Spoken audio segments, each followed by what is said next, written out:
Okay, trying to pick up where we left off. Those were the unfinished stairs to the ground floor level.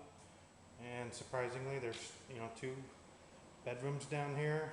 A couple of sliding doors overlooking the pool patio. It's a wall air conditioner. Indicates to me I don't see any other air conditioning. This is a bathroom.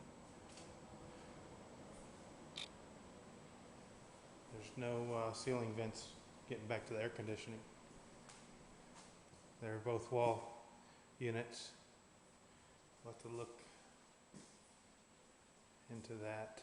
There's a permit on this house too, so I'm not sure what work that applies to. All right, and then the two-car garage is on this floor.